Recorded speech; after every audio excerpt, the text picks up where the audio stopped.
কুয়াশা।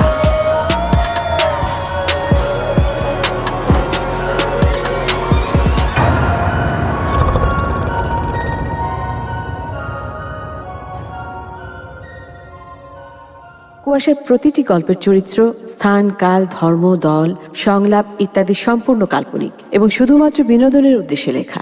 গল্প বা গল্পের কোনো চরিত্রের সাথে বাস্তবের যে কোনো সাদৃশ্য সম্পূর্ণভাবে কাকতালীয়। আপনার সারাটা দিন কেমন কাটলো তার জন্য আপনাকে সন্ধ্যা পর্যন্ত অপেক্ষা করতে হবে, কিন্তু আসিয়ার বিষয়টা অন্যরকম। তার সকাল সন্ধ্যা সবসময় মেয়ের জন্য অস্থিরতায় কাটে। উম্মে লোমাত আসিয়া একসময় কলেজে শিক্ষিকা ছিলেন, কিন্তু বর্তমানে তার পরিচয় উনি নিশাত আফরিন মৌরি নামের মর্গের ডাক্তারের মা। আগের সব পরিচয় মুছে এখন মেয়েটা মর্গের ডাক্তার। এই পরিচয়টাই জলজল করছে। আসিয়া কোনোদিনই চাইতেন না মৌরি ডাক্তারি পড়ুক। মৌরির বাবাও একজন নামকরা ডাক্তার ছিলেন, ডাক্তার মহসিন আরিফিন নয়ন। নয়ন ডাকনাম। উনি একটা রোড অ্যাক্সিডেন্টে মারা যান এবং ওনার দেহ মরণোত্তর করে যান। সেসব অন্য গল্প, পরে বলবো। মৌরির কথা হচ্ছে মেয়েরা প্লেন চালাচ্ছে, এভারেস্ট জয় করছে, চ্যালেঞ্জিং সব পেশায় কাজ করছে, অথচ মর্গের ডাক্তার হতে এত আপত্তি কেন ওর মায়ের? এমনিতে ওর মা মেয়ের সম্পর্কে যথেষ্ট সাবলীল, তবে মৌরি ঠান্ডা জিদি। কাজেই আসিয়া একমাত্র মেয়ের জেদের কাছে ধরাশয়ী। আসিয়া শোবার ঘর থেকে কলিং বেলের আওয়াজ শোনা যায়। তবু উনি কয়েকবার ডাইনিং পেরিয়ে মেইন দরজার সামনে পায়চারি করলেন। মালাকে ডেকে টেবিলে সব চেক করে নিলেন। খাবার মেনু যাই থাকুক, উপমেনু হিসেবে 2 টুকরা লেবু, একটা কাঁচামরিচ, যে কোনো একটা আচার, আবার কখনো কখনো টমেটো অথবা পুদিনা পাতার চাটনিও চাই।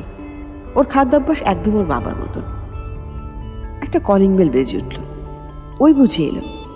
যত ব্যস্ততাই থাকুক, একবারের বেশি বেল চাপে না মৌরি।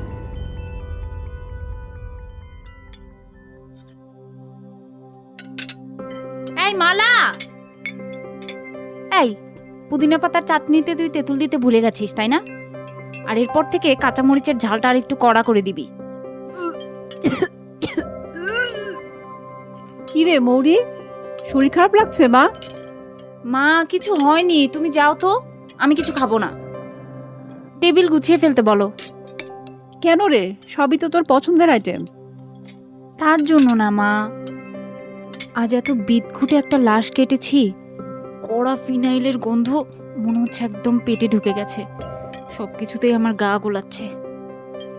এই তো, এজন্যই পই পই করে বলেছিলাম ওইসব মর্গের ডাক্তার হওয়ার দরকার নেই। শুনলি না তো? মায়ের কথা শোনা তো আজকাল ভুলেই গেছিস। মা, আমার কিছু হয়নি, ঠিক হয়ে যাবে। কখনো এমন হয়? আজ একটা কি বল, থামলি কেন? কিছু হয়নি মা, আমি রুমে গেলাম। তুমি 20 মিনিট পর আমার ঘরে আসবা, তার আগে নয় কিন্তু।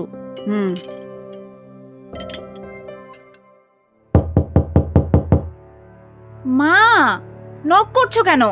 তোমাকে না বলেছি পৃথিবীর সবার বেলায় যে নিয়ম, তোমার বেলায় তা নয়। তাছাড়া আমি সব সময় দরজা খোলা রাখি। নক করতে হলে বন্ধ দরজায় করবে। না, ওই মালাকেও নিয়ে এলাম তো। এই মালা, এখানে রাখ স্যুপটা। তুই যা এখন। ট্রেতে ন্যাপকিন দিয়েছিস তো? মা, তুমি কি আমাকে ভয় পাও? তোকে ভয় পাবো কেন? তোর জেদ আর ঠান্ডা মেজাজটাকে একটু সমীহ করি আর কি। নে, স্যুপটা খেয়ে নে। আচ্ছা মা, পৃথিবীর সব মায়েরাই কি তার সন্তানদের কিছু খাওয়াতে পারলে খুব খুশি হয়, তৃপ্তি পায়, তাই না? নিজে মা হ, উত্তর পেয়ে যাবি। শোন নিশাত, তোর সঙ্গে আমার 2টা খুব জরুরি কথা আছে। বিয়ে সংক্রান্ত বা ভালো পাত্র পেয়েছো, এই 2টা কথা ছাড়া বাকি সব কথা বলো। 2-2বার করেই বলো, সমস্যা নেই। বিষয়টা আসলে ওই 2টা কথার সঙ্গে রিলেটেড, তবে একটু ভিন্ন বলা যাবে। আমি পত্রিকায় পাত্র চাই বিজ্ঞাপন দিয়েছি। কি মা, কেন? তুমি এমন একটা ভাব করছো যেন আমি 40 বছরের কেক কাটবো। আমি এখন বিয়ে করব না, বলেছি তো একবার। বিয়ে করলে সমস্যা কি? সংসার করবি না? সব করব, আর একটু ভাবতে দাও। বিয়ের মতো সিরিয়াস বিষয় এমন হুট করে ডিসিশন নেওয়া যায় না। তাছাড়া পাত্র পছন্দ হতে হবে না? এত টাকা ঘটক কে দিলাম, তারপরও তুই হ্যাঁ বলছিস না, পাত্র পছন্দ করছিস না। নিজেও কাউকে পছন্দ করিস না বলছিস। আমার কথাটা ভাব একবার, তোর বাবার সঙ্গে সংসার করেছিস, সেখানেও খা মরুভূমি। উনি সারাক্ষণ রোগী, রোগ, ডাক্তারি চেম্বার, মানব সেবা এইসব নিয়েই পড়ে থাকতেন। তবু তুই ছিলি বলে রক্ষা। আর এখন তুই তো আমার ধরা ছোঁয়ার বাইরে। কতক্ষণ একা একা এই বন্দি প্রাসাদে থাকা যায় বল? তোমার না মাথাটা একদম গেছে। আমাকে বিয়ে দিলে তো তুমি আমাকে আর পাবেই না। নাকি তুমিও আমার সঙ্গে হালকা বেনারসি পরে আমার শ্বশুর বাড়ি যাবে? তোমার মতলবটা কি বলো তো? এই জন্যেই তো পাত্র চাই বিজ্ঞাপন। প্রথম এবং একমাত্র শর্ত হচ্ছে ঘর জামাই। মা, ঘুম পাচ্ছে, মাথায় একটু বিলি কেটে দাও তো। কিছু একটা বল। আমার বলার কিছু ছিল না। মা, কার যেন গানটা? হৈমন্তী শুক্লা। তুই নিজে তো কাউকে পছন্দ করতে পারিস, সেটাতেও আপত্তি। উফ, কি যে বিপদ হয়েছে আমার। এই বয়সে নাতি নাতনি নিয়ে আমি সময় কাটাবো তা না, মেয়েকে এখনো বিয়েই দিতে পারলাম না। আমার এমন সুন্দরী মেয়ে, অথচ ডাক্তারি পড়তে গিয়ে প্রেম করারও সময় পেল না। মা, তোমার বিবাহ বার্তার বক্তৃতা দয়া করে তুমি আজ বন্ধ করো। আর আমি প্রেম করলে তোমার বিপদ আরও বাড়তো, কারণ তুমি ডাক্তার ছেলে একদম পছন্দ করো না।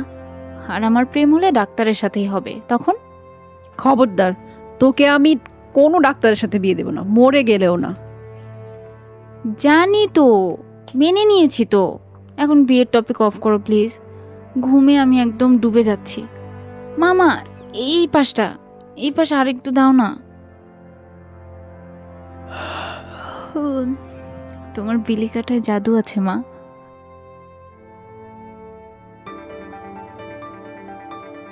আসিয়া মেয়ের ডাক্তারিকে মানব সেবা ভাবলেও আসিয়া নিজে ডাক্তারদের পছন্দ করে না। কারণটা অনেকের কাছে অপরাধ হলেও যথেষ্ট যুক্তিযুক্ত বলেই মনে করেন তার ডাক্তার মেয়ে। মৌরির বাবার মৃত্যুর পর ওনার সম্পর্কে অনেক কিছু বেরিয়ে আসে। বেশ কটা পত্রিকায় লেখালেখি হয় সে সময়।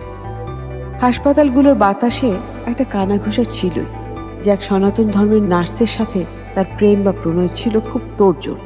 অনেকে অনেক আপত্তিকর ঘটনার সাক্ষী হলেও কেউ মুখ খোলেনি। অথচ ওনার মৃত্যুর পর সেই নার্সই নাকি মুখ খুলেছিলেন। সে ঘটনাও মর্মান্তিক এবং নাটকীয়। নার্স বিশাখা তার মেয়ের কথা গোপন করেছিল ভয়ে। যেহেতু ডাক্তারের সাথে তার বিয়ে থা হয়নি, সেহেতু মেয়েটি সমাজ স্বীকৃত জন্ম পরিচয় থেকে বঞ্চিত ছিল। ভেবেছিল মেয়েটিকে অনেক দূরে পাঠিয়ে দেবে, কিন্তু মানুষ যা চায় তাকে সবসময় পায়। অভাগা সেই মেয়েটির লাশও দীর্ঘদিন মর্গে বেয়ারিশ হয়ে পড়েছিল। তারপরে ঘটনা বিশাখা জানে না। বিশাখা খুন হয়। একটার পর একটা নাটকীয় ঘটনা বেরিয়ে আসার পর উম্মে আসিয়া মানসিকভাবে অসুস্থ হয়ে পড়ে। একসময় স্বপ্ন দেখতে থাকেন একটা মেয়ে মধ্যরাতে তার দরজায় সাদা কাপড়ে সারা শরীর ঢেকে আসিয়াকে ডেকে বলছে, মা, আমাকে মর্গ থেকে নিয়ে এসো, এখানে খুব ঠান্ডা, আমি মরে যাব তো। চিকিৎসার পর আসিয়া এখন সুস্থ, কিন্তু ডাক্তার কোনো ছেলের সঙ্গে মেয়ের বিয়ে দেবে না এটা যেন মনের ভেতরে খোদাই করে লিখে রেখেছে। ব্যাস, আর কি। মাকে কষ্ট দেওয়া মৌরির পক্ষে সম্ভব না, তাই বিয়ে শাদীর পথ থেকে দূরে থাকতে চায় সবসময়। কারণ জীবনটাকে জটিল করার কোনো ইচ্ছে নেই তার।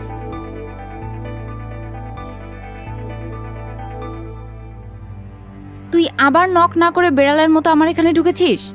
তোর এই পা টিপে টিপে বেড়ালের মতো নিঃশব্দে হাঁটাহাঁটি আমার একদম পছন্দ নয়। যে পুরুষ এভাবে হাঁটে ওদের চরিত্রে সমস্যা থাকে। এই, তুই তোর মাথায় এত আধ্যাত্মিক কুসংস্কার কিভাবে পুষে রাখিস রে? ফালতু কথা দিলি তো মুডটা খারাপ করে। কি বলতে এসেছিস বলে ঝটপট বিদায় হ, আমি খুব বিজি। জীবনে এমন ধূর্ছাই প্রেম জীবনও দেখিনি। তোর সঙ্গে আমার প্রেমের সম্পর্কটা কেমন যেন সুর কাটা। তুই এখন যা তো, সন্ধ্যায় আমি তোর চেম্বারে আসবো। মর্গের ডাক্তার হয়েছিস বলে ইস্পাতের মন এমন ভাব দেখাইস না। এই যে আমিও কিন্তু ডাক্তার, হ্যাঁ? তোর মতো নিয়মিত লাশ কাটাকাটি না করলেও এসব ধাপ পার করে এসে তারপরেই ডাক্তারি ডিগ্রিটা পেয়েছি। মানুষ তো কাটি, তাই না? তাই বলে কি রোবট হয়ে গেছি নাকি? বিশ্বাস কর সুমন, তোর এই অহেতুক পেঁচালে আমি দিন দিন এতটা বিরক্ত হচ্ছি যে তোর সঙ্গে আমার এখন কথা বলতে ইচ্ছা হয় না। টান টানান, টানান টানান টানান। দেখতে কেমন লাগছে বল? এইসব কি? এই, দাড়িতে কেউ বার্গেন্ডি কালার করে? বিয়ে উপলক্ষে করলাম। কার বিয়ে? আমাদের। আমি ভেবেছি বিয়ের পর তোর সব পছন্দের শাড়ির কালারের সঙ্গে ম্যাচ করে আমার দাড়ির কালার একটু একটু করে বদলাবে। তুই ডাক্তারি ছেড়ে দিয়ে হলিউডের সিনেমার মেকআপ ম্যান হওয়ার ট্রাই করতো। একটা কোর্স করে নে, তাহলে তার নিজের উপর এক্সপেরিমেন্ট করার 1000টা মুখ পাবি। আনন্দে কাজ করতে পারবি। ছি, কি বিশ্রী দেখাচ্ছে তোকে। তুই যা তো আমার চোখের সামনে থেকে যা, আর একদম মাস্ক খুলবি না। ঘুমানোর সময়ও না? না।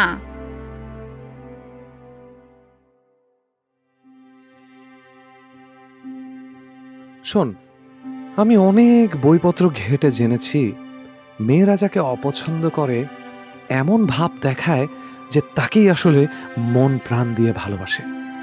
আমি জানি তুই আমাকে ভীষণ ভালোবাসিস। যাই হোক, মূল কথায় আসি। আন্টিকে বলেছিস আমাদের বিষয়টা? না, বলতে পারিনি। আর বললেও তোর জন্য কোনো লাভজনক ফলাফল আশা করা যায় না, কারণ তুই ডাক্তার। মা তো বলেই দিয়েছে ডাক্তার ছেলের সঙ্গে সে মরে গেলেও বিয়ে দেবে না। তাছাড়া পত্রিকায় মাদারজান পাত্র চাই বিজ্ঞাপন দিয়েছেন। প্রথম ও 1 নম্বর শর্ত হচ্ছে ঘর জামাই। কি? এই শাশুড়ি ভিলেনকে নিয়ে তো আর পারা যাচ্ছে না। আচ্ছা, ওটা কোনো সমস্যা নয়। তোর জন্য আমি সব পরিবেশে থাকতে রাজি আছি। তুই একবার আমাকে আন্টির সামনে নিয়ে দাঁড় করিয়ে দে, বাকিটা আমার দায়িত্ব। তুই তো জানিসই বাবার ওই বিষয়টার পর মাকে সুস্থ করতে কত কষ্ট হয়েছে। আমি কোনোভাবে চাই না মাকে কষ্ট দিতে বা রাগাতে। নে। কি এটা? কিসের প্যাকেট রে? এপ্রন। কি অবস্থা তোর এপ্রনটার, দেখেছিস? পকেটে নীল কালি ছড়িয়ে কেমন লাগছে দেখতে। একটা মানুষের সব এপ্রনের পকেটে কি করে নীল কালি ছড়ানো থাকে আমি না আসলে বুঝি না। আর বলিস না, বাবার কোনো স্মৃতি তো আমার কাছে নেই এই নষ্ট ফাউন্টেন পেনটা ছাড়া। তাই এটাই সবসময় পকেটে রাখি। উল্টো করে রাখলেও কিভাবে যেন কালি ছড়িয়ে পড়ে। একটা পেন বক্স কিনে নে। না রে, সময় সময় হাত দিয়ে কলমটা স্পর্শ করলে খুব শান্তি লাগে। কিন্তু এমন রাজপুত্রের মতো সুদর্শন ডাক্তারের এপ্রনে কালি বিষয়টা দেখতে আমার ভালো লাগে না। আরে সেই জন্যই তো তোর দায়িত্ব, নতুন নতুন অ্যাপ্রন আমাকে গিফট করবি। বাপরে, কথা একদম ঠোঁটের ডগায় রেডি থাকে, তাই না? আন্টিকে কবে বলবি আমাদের বিষয়টা? আরো কিছুদিন অপেক্ষা করি, দেখি না। তাহলে চল বিয়ে করে ফেলি। শতংবাদ মা লিখো। লিখা জিনিস দলিলের মতো, শত গুজবেও যা করতে পারে না এক টুকরো চিরকুট তা অনায়াসে করতে পারে। বিয়ের কাবিননামায় দুজনের সাইন দেখিয়ে আমি মায়ের পা জড়িয়ে তাকে বলবো, মা আমরা বিয়ে করে ফেলেছি পালিয়ে, কারণ আমি ডাক্তার। এই এই মুহূর্ত থেকে আমি ডাক্তারি ছেড়ে ঘর জামাই হতে চাই। ঝামেলার ডান।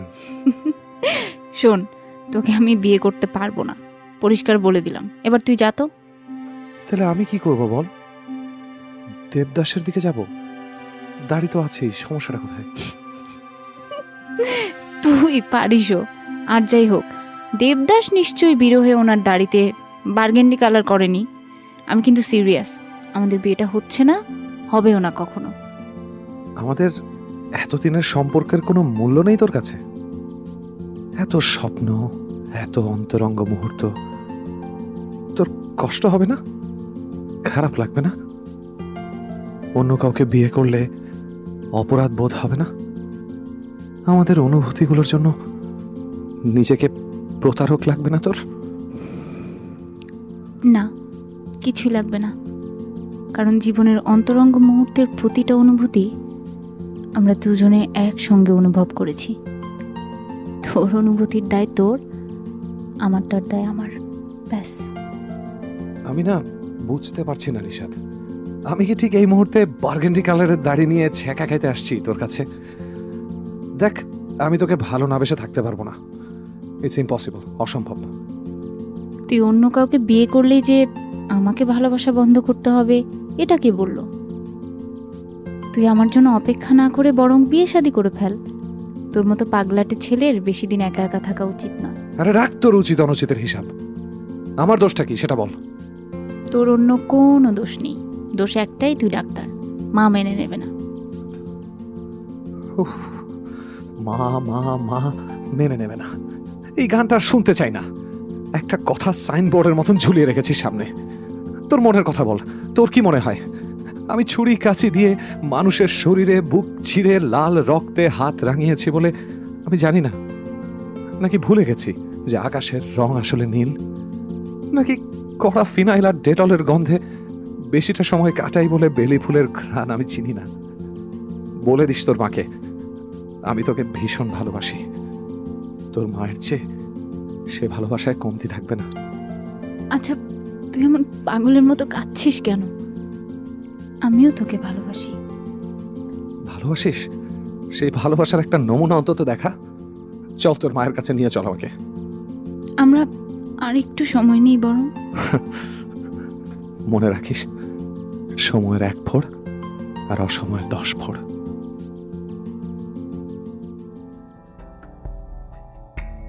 যতটা জোর গলায় চিৎকার করে সুমনের ভালোবাসার কথা বলে গেল, ততটা অস্থিরতা মৌরি দেখতে পায়নি। ভেতরে খুব গোপনে ব্যথা হচ্ছিল ভীষণ, কিন্তু মাকে কোনোভাবেই দ্বিতীয়বার অসুস্থ দেখতে চায় না মৌরি। তাই শক্ত নিরেট পাথরের মতো আচরণটাই সবচেয়ে সহজ সমাধান মনে হয়েছে। সব পাথরের বুঝি ছাঁচে পড়ে ভুবন ভোলানো ডিজাইনে সেজে কোনো কণ্ঠহার হওয়া যায় না, তাই না? সুমনের জন্য খুব কষ্ট হচ্ছে। ছেলেটা বুঝতেই পারল না মৌরির ভালোবাসার সমুদ্রটা কিছু কম গভীর নয়।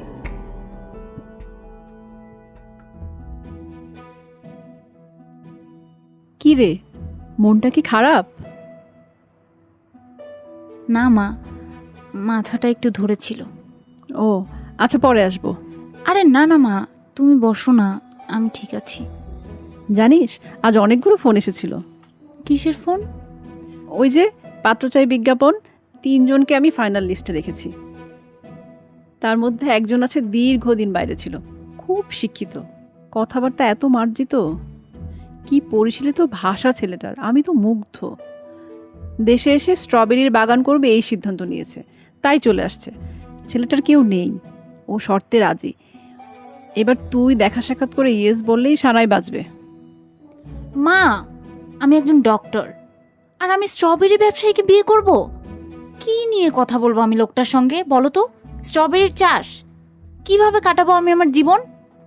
বিয়ে তো হয়ে যায়নি, তাছাড়া বিয়ে এমন একটা বিষয় 2 মেরুকে এক করে দিতে পারে। তুই তোর মতো ব্যস্ত থাকবি, আমি আমার নাতিপুতি আর মেয়ে জামাইকে নিয়ে ব্যবসা সামলাবো। বাহ, চমৎকার! একেই বলে নিজের স্বার্থ বোঝা। তুমি না আসলে ভীষণ স্বার্থপর এবং জেদি অহংকারী মহিলা। এই জন্য বাবা তোমার কাছ থেকে এত দূরে সরে গেছিল। কি বললি নিশাত? কি বললি তুই? আমি স্বার্থপর, জেদি, অহংকারী?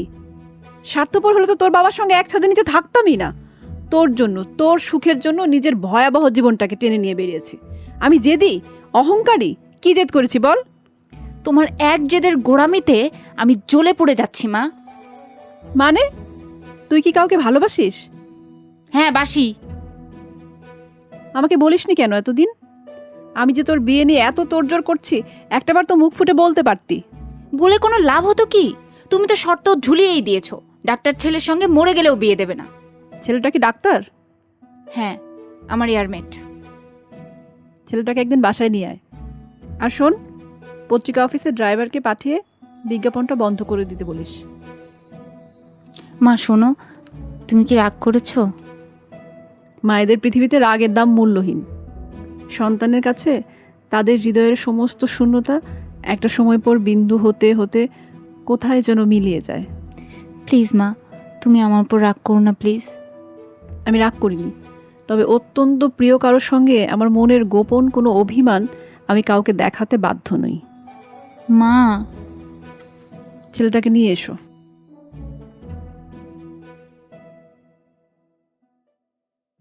আশ্চর্য তো, সুমন লাইন কেটে দিচ্ছে কেন?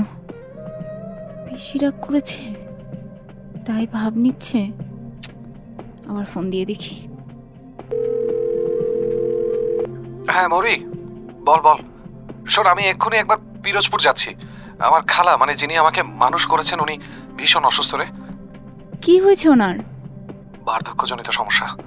ও, তোর জন্য খুব ভালো একটা খবর এই ছিল। মুহূর্তে খালার সুস্থ হওয়া ছাড়া আমার কাছে আর কোনো খবরই ভালো নয় রে।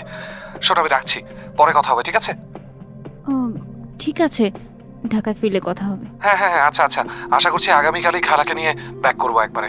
আমাকে জানাস কিন্তু কি হলো। হুম, ছাড়ছি এখন।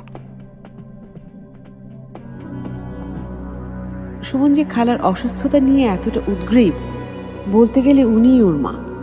ছোটবেলা থেকে উনিই সুমনকে কোলে পিঠে করে বড় করেছেন। সত্যি, ভালোবাসার কত প্রকার ভেদ হয়। একটা ভালোবাসার শেকড়ের টান, অন্যটা ভালোবাসার শেকড়ের চেয়ে খানিকটা ভিন্ন, তাই না? মৌরির মা আসিয়া যে সুমনের সঙ্গে দেখা করতে চেয়েছে এবং এই দেখা হওয়াটার যে জরুরি বিষয় হচ্ছে, শেষ পর্যন্ত মা ওদের মেনে নিয়েছে। এত বড় আনন্দের খবরটা সুমনকে দেয়া হলো না। অবশ্য ভালোই হলো, এত আনন্দের খবর ফোনে না দিয়ে সেলিব্রেট করা উচিত। ওরা ঘুরে আসুক, সামনাসামনি কথা হবে বড়। কিন্তু পরদিনই ফোন এলো সুমনের খালা মারা গেছে। দাফন কাফন সেরে 1 সপ্তাহ পরে ঢাকায় ফিরবে সুমন। এত শোকের সময় দূর থেকে মৌরির অন্য কোনো আনন্দময় ঘটনার আতশবাজি নিয়ে বাড়াবাড়ি করতে পারল না। এমনিতেই সুমন খুব আবেগী। সব মানুষের আবেগ নিয়ন্ত্রণ পদ্ধতি তো আর এক নয়। ওটাকে সামলে ওঠার সময় দেওয়া উচিত। কিন্তু 1 সপ্তাহের জায়গায় 2 সপ্তাহ পেরোল। সুমন ফোনও দিচ্ছে না, যোগাযোগও করছে না, এমনকি ঢাকায়ও ফিরছে না। কি হলো আবার? এই ভাবনাটা এলো, কিন্তু মৌরি তার অস্থিরতা প্রকাশ করল না। হঠাৎ এক রাতে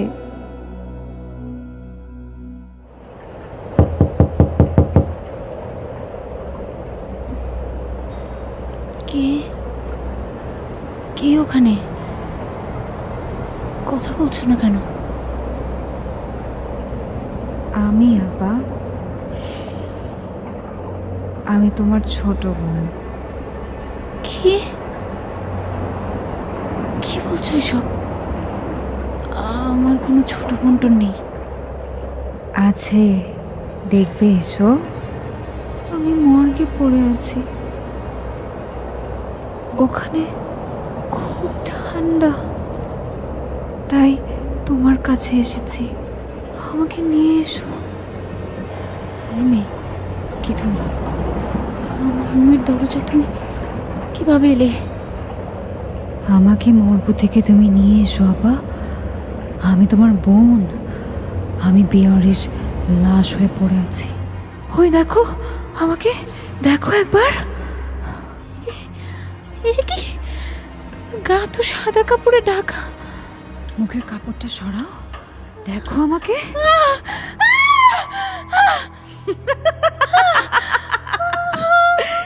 কি চমকে গেছো? আমি দেখতে হুবহু তোমার মতো, তাই না আপা? আপা, আমাকে মর্গ থেকে নিয়ে আসো, তোমাদের কাছে নিয়ে আসো। মর্গে খুব ঠান্ডা।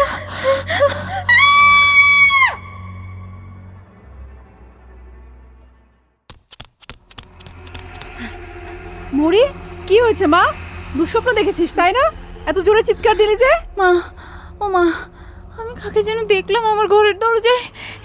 এখানে দাঁড়িয়ে ছিল, হুবহু আমার মতো, ওর চোখ নাক মুখ বিকল আমার মতো, যেন আমার মুখটাই কেটে বসানো। হ্যাঁ, বুঝতে পারছি তো, স্বপ্ন দেখেছিস। চল তো, চোখ মুখে পানির ঝাপটা দে। এই নে পানি খা, ঠান্ডা পানি খাবি? মা, ওই মেয়েটা বলছিল মর্গে নাকি খুব ঠান্ডা। মা,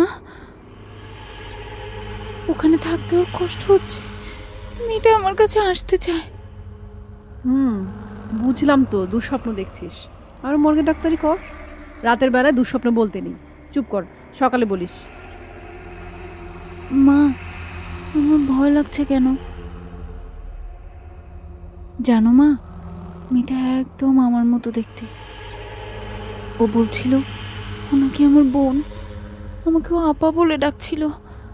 আরও বলছিল ও বেওয়ারিশ লাশ হয়ে মর্গে পড়ে আছে। মা, আমি মর্গে যাবো এক্ষুনি। কি যাতা বলছিস তুই?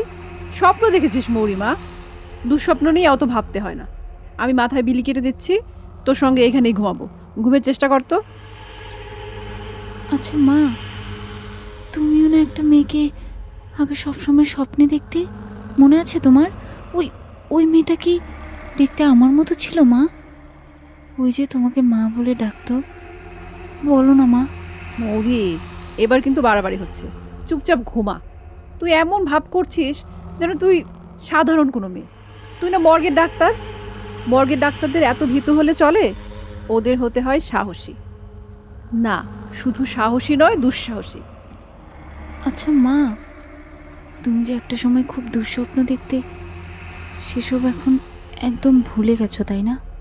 ঘুমের মধ্যে দেখা দুঃস্বপ্ন বা স্বপ্ন সবই মানুষ একটা সময় ভুলে যায়। ওসব মানুষের ব্রেনের এলোমেলো সেলের অবচেতন মনের কল্পনা ছাড়া আর কিচ্ছু না। তোর তো আরো ভালো জানার কথা বোকামি। তুমি এসব ডাক্তার নন্দিনীর কাছ থেকে জেনেছো তাই না মা? এখন ঘুমা, সকালে হসপিটালে যেতে হবে না?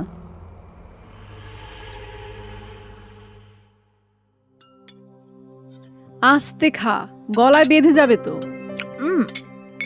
এমনিতে অনেক দেরি হয়ে গেছে, আরো সকালে কেন ডাকুনি তুমি? গত রাতে দুঃস্বপ্ন দেখে চিৎকার করলি, তাই এত সকালে ঘুম ভাঙায়নি। এখনো অনেক টাইম আছে। ও মা, রাতে যা ভয় পেয়ে গিয়েছিলাম না, শাওয়ার নিতে নিতে ভাবছিলাম কি হলো ব্যাপারটা। এখন বুঝতে পারছি, তোমার মালা স্লিপিং ওয়াক করে তাই না? 2-1 দিন ওকে মধ্যরাতে আমি দেখেছি আনমনে হাঁটতে হাঁটতে আমার দরজার সামনে এসে দাঁড়ায়। যেহেতু আমি দরজা খুলে ঘুমাই, সেহেতু গত রাতে এটাই ঘটেছে। ব্যাখ্যা পরে দিস, ঠিক মতো খাওয়াটা শেষ কর। হসপিটালে ঢুকলে তো খাওয়া দাওয়ার কথা মনেই থাকে না, উপোস দেওয়া সন্ন্যাসী হয়ে যাস তখন। এতক্ষণ না খেয়ে থাকলে পেটে পিত্তি পড়বে।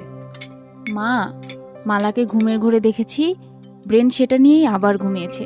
তোমার কথা একদম ঠিক, ব্রেনের সেল ওই উল্টাপাল্টা কল্পনা অবচেতন মনের আরও যা যা পেয়েছে সব জোড়া দিয়ে এক রিল দুঃস্বপ্ন দেখিয়ে দিয়েছে। আর দেখো, মর্গে পড়ে থাকা মেয়েটার লাশের জায়গায়ও আমি আমাকেই দেখলাম। হাস্যকর। এখন তো হেসে লুটুপুটি, আর রাতে ভয় পেয়ে চেহারাটা যা হয়েছিল না। মা, ভালো হবে না কিন্তু। তা তো হবেই না।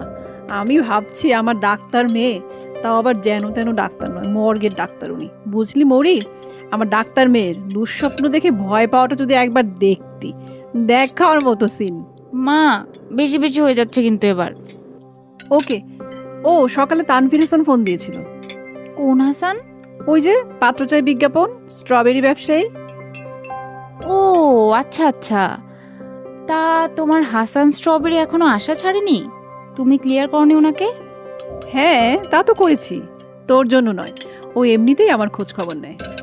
আচ্ছা, ভালোই তো। সুমনের কি খবর? তোমাকে তো বললামই মা, ও গ্রামের বাড়িতে একটা ঝামেলা আটকে গেছে, খুব শীঘ্রই ঢাকা ফিরবে। ফিরলেই আমরা বিয়ের বিষয়টা নিয়ে কথা বলি নাকি? ঠিক আছে না, মানে অনেক দিন হয়ে গেল তো, এখনো ছেলেটার সঙ্গে দেখাই হলো না, তাই। সমস্যা নেই, ও ঘর জামাই থাকতেও রাজি। তখন সকাল সন্ধ্যা সারা বেলা ওর চাঁদ বদন তুমি দেখতে পারবে মা। তুই এভাবে কথা বলছিস কেন মৌরি? কিভাবে? আর কথা বলার টাইম নেই মা। বাই মা, টেক কেয়ার। মৌরি শোন। বাই মা।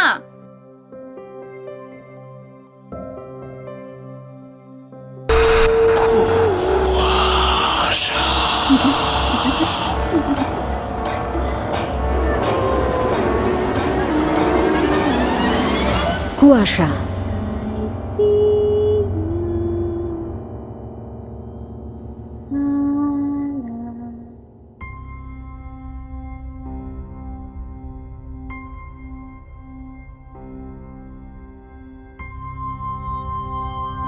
সুমন আর মৌরের চেনা জানা সেই মেডিকেল কলেজের প্রথম থেকে, কোনো দিনও ওদের যোগাযোগ এতদিন বন্ধ থাকেনি। হঠাৎ মৌরির মনে হলো সুমন বোধহয় ইচ্ছে করে এমনটা করছে, যাতে মৌরি যে সুমনকে কতটা ভালোবাসে সেটা বুঝতে পারে। অথচ বোকা ছেলে জানতেই পারল না ওদের প্রেম কাহিনীতে মহিলা ভিলেন কবেই চরিত্র পাল্টে সব মেনে নিয়েছে।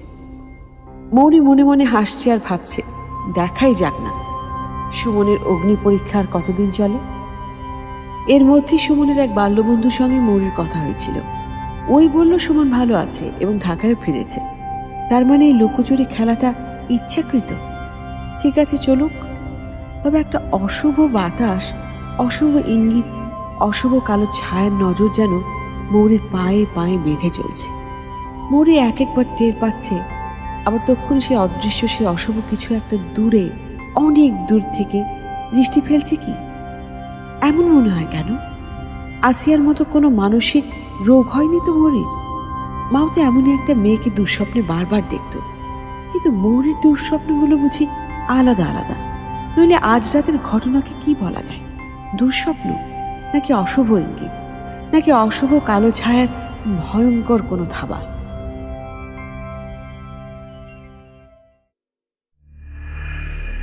কে ওখানে? কে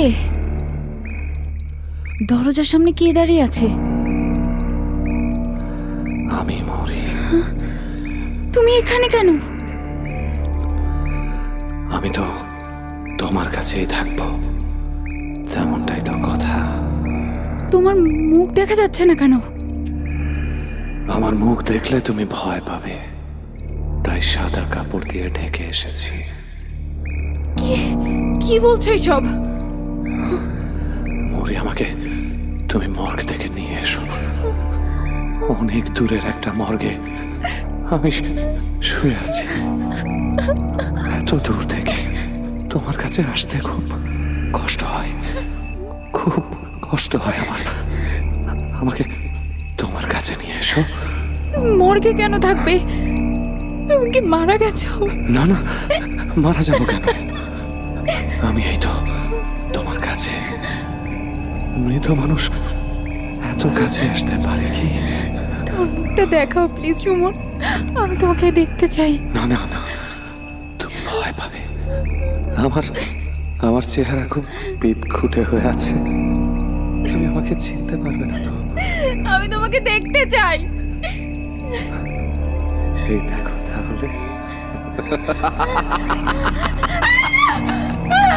তুমি তুমি সুমন না, কখনো না। তুমি আমার দুঃস্বপ্ন, আমি জানি। আমি আমি অসুস্থ হয়ে যাচ্ছি। এসব আমি দুঃস্বপ্ন দেখছি। আমি তো বলেছিলাম আমার মুখ দেখে তুমি আমাকে চিনতে পারবে না। কেন এমনটা হচ্ছে আমার সঙ্গে? আমি কেন এসব ভাবছি, কেন দেখছি? তুমি তুমি যাও, তুমি এক্ষুনি আমার ঘর থেকে বেরো। আমি যে সুমন তার প্রমাণ চাও? এই দেখো আমার অ্যাপ্রনটা দেখো, পকেটে ফাউন্টেন পেনের নীল কালি ছড়িয়ে আছে, দেখেছো?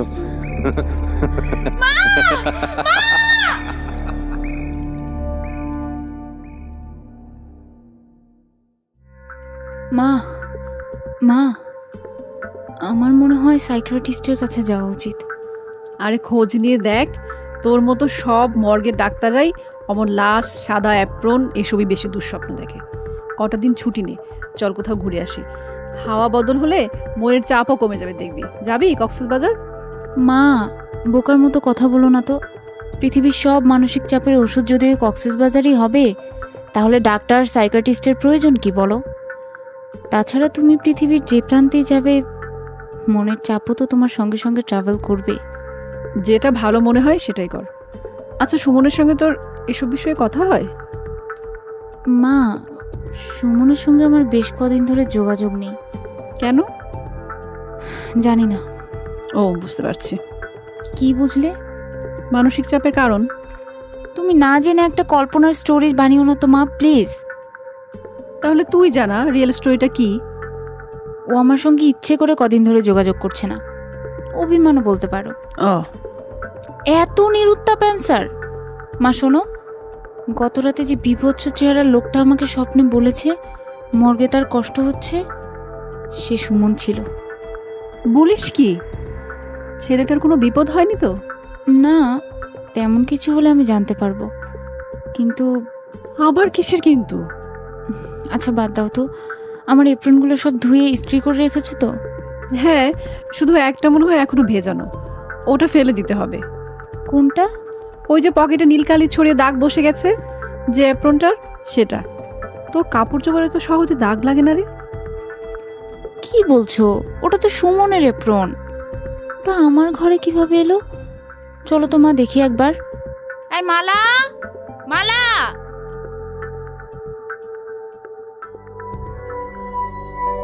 প্রকৃতি রহস্য পছন্দ করে, কিন্তু মানুষ রহস্য ভয় পায়।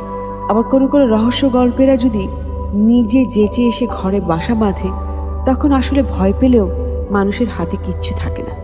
প্রকৃতির কোনো অদৃশ্য শক্তি সে রহস্যের সুতো একা হাতে নিয়ে বসে থাকে আর খেলা দেখায়। সে খেলায় আমরা চাইলেও অংশগ্রহণ করতে বাধ্য থাকি। যেমন মৌরি। গত রাতেই পকেটে নীলকালি ছড়ানো সুমনের অ্যাপ্রনটা মৌরির স্পষ্ট ওর গায়ে দেখেছে, অথচ সেই অ্যাপ্রনে সকালে ওর ওয়াশরুমে ভেজানো ছিল।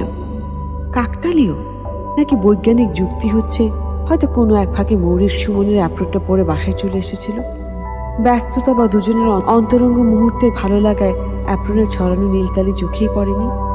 যদি তাই হতো তবে সবচেয়ে খুশি হতো মৌরি। কিন্তু একে একে রহস্য মলাট খুলে কেবলই ভয়কার অধ্যায়গুলো আরো স্পষ্ট হচ্ছে। এখন প্রতি রাতে দুঃস্বপ্নে সুমন মৌরির দরজায় এসে দাঁড়ায়। খুব স্বাভাবিক ভঙ্গিতে ঘরে ঢুকে অ্যাপ্রন খুলে হ্যাঙ্গারে ঝুলিয়ে রাখে এবং সাদা একটা কাপড়ের মতো পা থেকে মাথা পর্যন্ত জড়িয়ে ওর পাশে শুয়ে পড়ে। তার চেয়ে বড় কথা, ওর কথাবার্তার ধরনে মনে হয় ওরা স্বামী স্ত্রী, তুমি বলে সম্বোধন করে।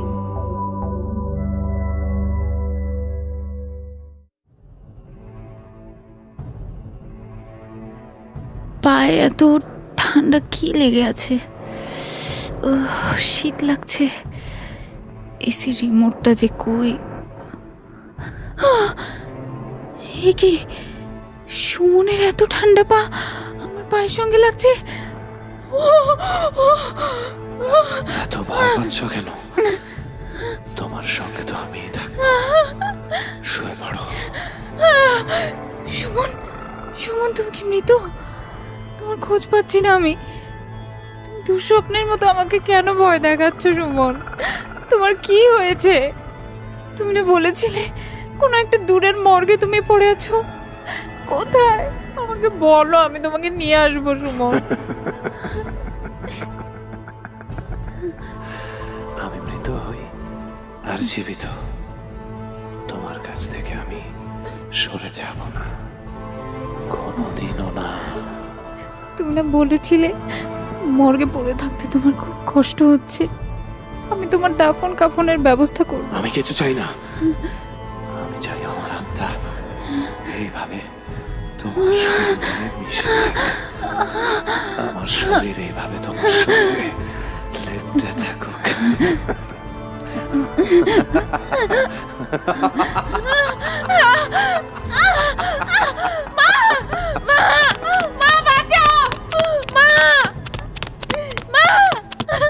কিরে মা, আবার ভয় পেয়েছিস?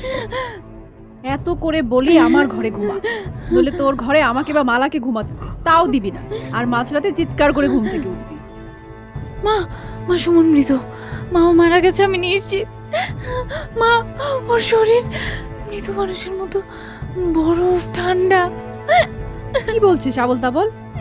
মা আমি সত্যি বলছি, মা ওর কোনোভাবে অপমৃত্যু হয়েছে, আর ওর অশুভ আত্মা আমার পিছু ছাড়ছে না। মা, উফ মৌরি, ডাক্তারের মুখে এসব মানায় না। সাইকিয়াট্রিস্টের কাছে চল, তোর অন্য কোনো ইন্টারনাল প্রবলেম হচ্ছে যা তুই বলতে পারছিস না বা নিজে নোটিশ করতে পারছিস না।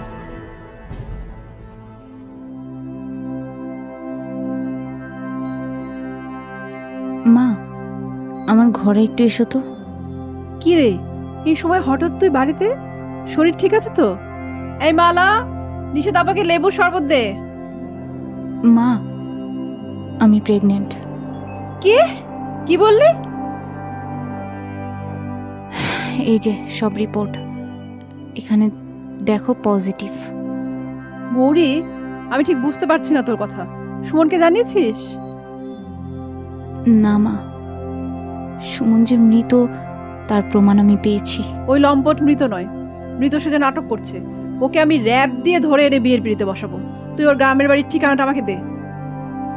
লাভ হবে না, ওর খালা মারা যাওয়ার 1 সপ্তাহ পর ও ঢাকায় চলে এসেছে। আর ঢাকায় এসে এতদিন আমার সঙ্গে যোগাযোগ বন্ধ করে সুমন কিছুতেই থাকতে পারে না। আমারই সবটা বোঝার ভুল। ও মারা গেছে, সেজন্য ওর আত্মা বারবার আমাকে বলেছে ওর লাশ দূরের কোনো মর্গে পড়ে আছে। তোর এসব ফালতু প্যাচাল শোনার মতো বোধ শক্তি আমার নেই নিশাদ। লাভ হবে কি হবে না আমি দেখছি। ওর নাটক আমি বের করব। ও তো সর্বনাশ করে এখন ঘাপটি মেরে কোথাও বসে আছে। ও যদি পাতালেও লুকায়, আমি ওইখান থেকে ওকে তুলে এনে বিয়ের পিড়িতে বসাবো, বললাম তো। মা প্লিজ আমার কথা শোনো। সুমনের সঙ্গে আমার এমন সম্পর্ক কোনোদিনও ছিল না যার জন্য আমি কনসিভ করতে পারি। তবে এই বাচ্চা কার? ছি মৌরি। মা আমি সত্যি কিছু বুঝতে পারছি না। অসভ্য মেয়ে, বাপের রক্ত শিরায় শিরায় বলছে। ছি, এই দিনটা দেখার জন্য আমি এত কষ্ট করে তোকে মানুষ করেছি। আমাকে কিছু বলতে দাও মা। এখনো নিজের সাফাই গাইতে তো লজ্জা করবে না? রুচিতে বাঁধবে না? ছি ছি ছি ছি ছি, আমি লোক সমাজে মুখ দেখাবো কিভাবে? এই জন্যই তুমি বিয়ে করতে চাও না।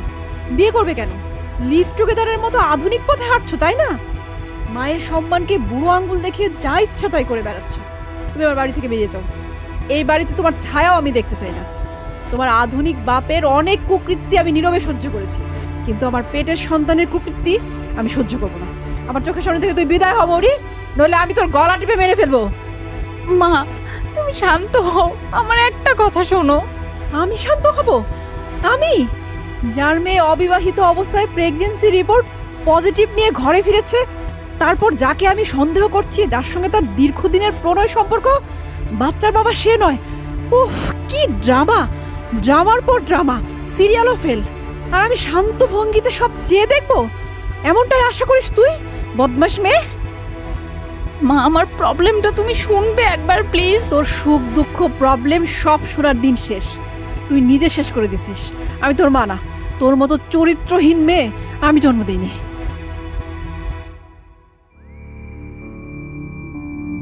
মানুষ কখনো কখনো এতটাই অসহায় তাহলে? আসিয়া মৌরির সঙ্গে কথা বলা বন্ধ করে দিয়েছে। একই বাড়িতে আছে, অথচ মুখ দেখা থেকে পর্যন্ত বন্ধ। আস্তে আস্তে মৌরি ভীষণ অসুস্থ হয়ে পড়ছিল, শারীরিক এবং মানসিকভাবে। তবে কি সুমনের প্রেতাত্মার সঙ্গে মৌরির কোনো নিবিড় সম্পর্ক রয়েছে যে মৌরি বুঝতে পারেনি?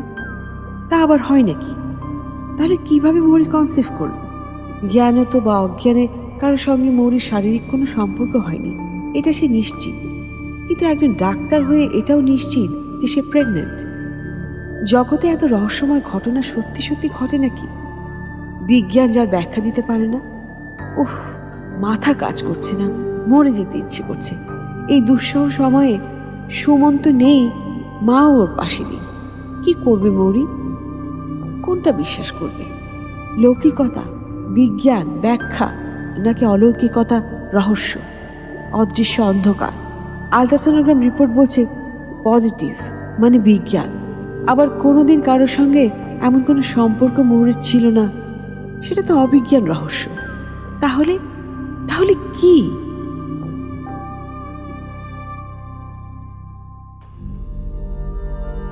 হ্যালো, জি বলছি। জি, আমি উম্মে আসিয়া। কার কথা বলছেন? নিশাদ আফরিন মৌরি? না, আমি তাকে চিনি না। হ্যালো, জি আসিয়া বলছি। জি, নম্বর ঠিকই আছে, তবে ডাক্তার মৌরি এখানে থাকে না। কি বলছেন? কিসের অপারেশন? বনসই মানে?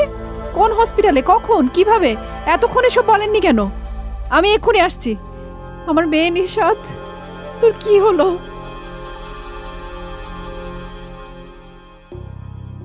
মৌরি নিয়মিত একজন সাইকিয়াট্রিস্টের কাছেও যেত। হয়তো একা একা আর সামনে উঠতে পারেনি। ও সমস্ত সিমটম কনসিভ করার মতো থাকলেও একটা সময় আল্ট্রাসোনোগ্রামে ধরা পড়ে ওর পেটে একটা টিউমার ছিল। অতিরিক্ত টেনশন, একাকিত্ব, ভয়, লজ্জা থেকে মারাত্মক অ্যাংজাইটি, তারপর আস্তে আস্তে একটা সাইকোলজিক্যাল ডিসঅর্ডারে পৌঁছে গেছিল।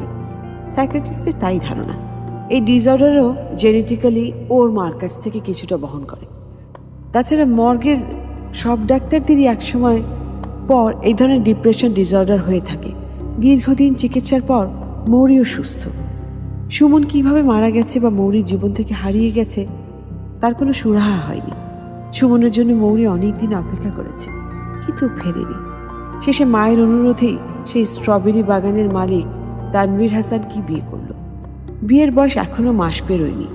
তবে এই বিয়েতে মৌরির মা নাকি মৌরি নাকি তানভীর হাসান খুব বেশি অসুখী হলো, তার হিসেব আর আজকাল রাখে না মৌরি।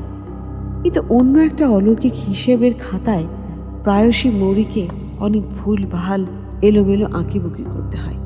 কি জানি, কারো কারো জীবন বুঝি এভাবে ভুল হিসেবে সংখ্যা বসিয়ে কেটে যায়। নইলে আজও কেন দুঃস্বপ্ন তাড়া করা কোনো ভুল অতীতে মৌরি দিকশূন্য হয়ে বেঁচে থাকাটা হাতড়ে বেড়ায়?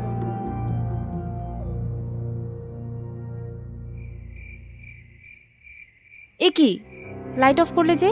ও সরি, ভুলে গিয়েছিলাম। আসলে ঘুমাতে যাওয়ার সময় লাইট অফ করাটাই তো স্বাভাবিক, তাই না? তাই বারবার এই ভুলটা হয়। তাছাড়া দীর্ঘদিনের অভ্যাসও বলতে পারো। চট করে কি আর স্বাভাবিক অভ্যাসটা বদলানো যায়? বারবার স্বাভাবিক স্বাভাবিক কথাটা বলে তুমি কি বোঝাতে চাইছো? আমি অস্বাভাবিক? আমি তোমাদের মতো স্বাভাবিক জীবনযাপন করতে পারছি না? তা কেন? আমি আমার বিষয়টা তোমাকে জাস্ট বললাম আর কি। তোমাকে না আমি কতবার বলেছি আমি দরজা খোলা রেখে ঘুমাই? তারপরে তুমি কেন দরজাটা বন্ধ করে দাও? এটাও স্বাভাবিক অভ্যাস মৌরি।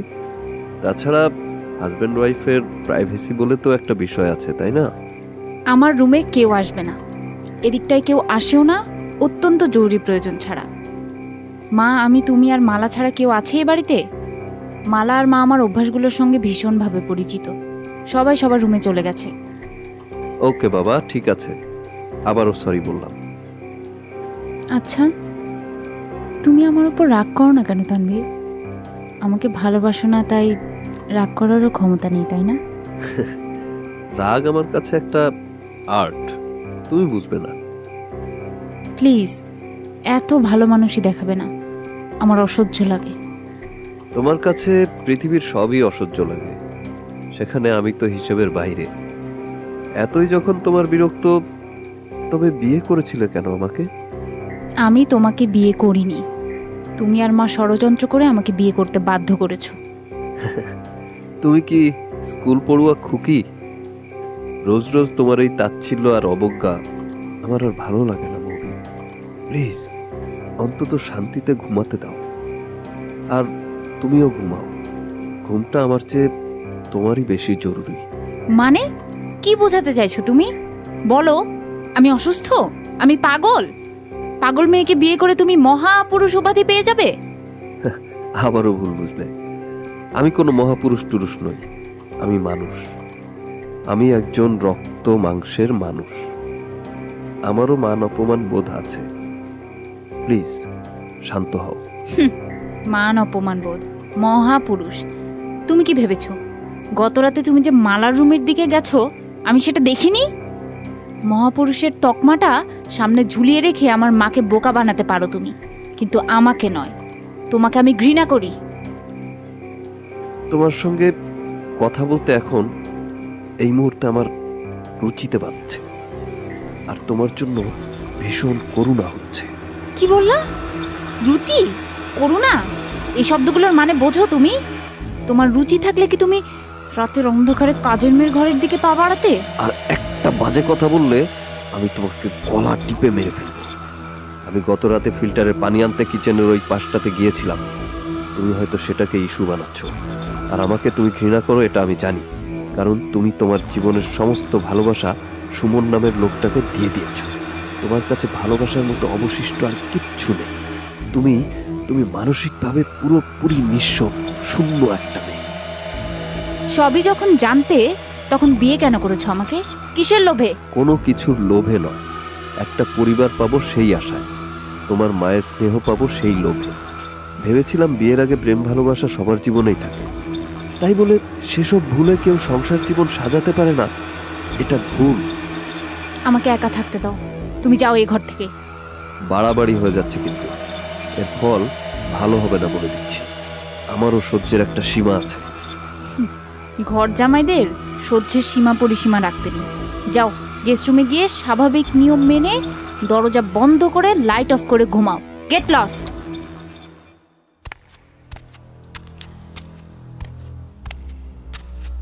আবার এসেছো তুমি? আমাকে তো বারবার তোমার কাছে আসতে হয়, তুমি ছাড়া আমি হয় নাকি? তুমি আবার এসেছো আমার দুঃস্বপ্ন হয়ে। কেন কেন আমাকে জ্বালাচ্ছ? আমাকে শান্তিতে থাকতে দাও সুমন, আমি আর নিতে পারছি না। শান্তি? তুমি তো আমাকে ছাড়া একা একা শান্তি ভোগ করতে পারবে না মৌরি। আমি তোমার জীবন অতিষ্ঠ করে দেব। তুমি মারা গেছো সুমন। কোথায় আছো তুমি? কোন মর্গে তোমার লাশ পড়ে আছে আমাকে বলো। না না না, আমি তোমাকে মর্গের ঠিকানা দেব না। তুমি আমাকে খুঁজতে খুঁজতে ক্লান্ত হয়ে যাবে, আর আমি তোমার ক্লান্তি দেখে আনন্দ পাবো। কি চাও তুমি? তোমার আর আমার মাঝখানে যারা আছে তাদের বিনাশ চাই, তাদের নিশ্চিহ্ন করে দিতে চাই। আচ্ছা তোমার কি খুব বাজেভাবে অ্যাক্সিডেন্ট হয়েছে? তোমার কবর দেওয়া হয়নি তাই না? নিয়ম মেনে তোমার দাফন কাফন হয়নি তাই না? আচ্ছা, মৃত্যুর সময় তোমার আইডি কার্ডটা সঙ্গে ছিল না তাই না? তোমার নাম পরিচয় কিচ্ছু জানা যায়নি, তাই তুমি বেওয়ারিশ লাশ হয়ে কোনো মর্গে পড়ে আছো।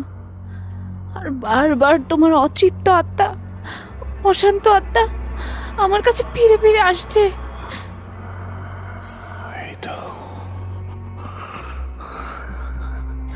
এই তো তুমি আমার জন্য দিশেহারা হয়ে যাচ্ছ। আমার ভাবনায় তুমি অস্থির বোধ করছো। এটাই এটাই তো আমি চাই। চলো চলো, আমাদের ভালোবাসার মাঝখানে কেউ থাকবে না। চলো। সুমন, সুমন কোথায় যাচ্ছ? তোমার তোমার মায়ের লাশটা নিয়ে যেতে হবে। কি? মায়ের লাশ মানে? তোমার মাকে শেষ করে ফেলেছি। তোমার মা আমাদের ভালোবাসার প্রথম শত্রু। চলো চলো, দেখবে লাশটাকে কিভাবে কিভাবে ঝুলিয়ে দেবো। চলো চলো।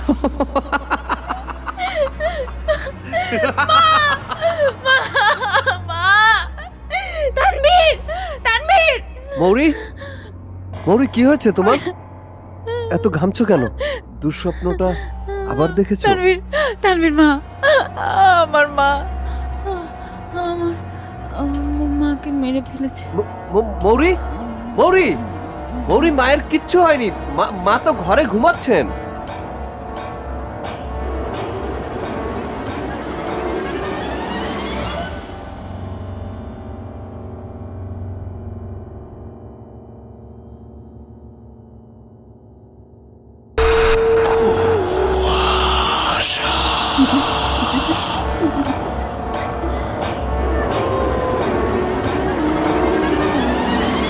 কুয়াশা।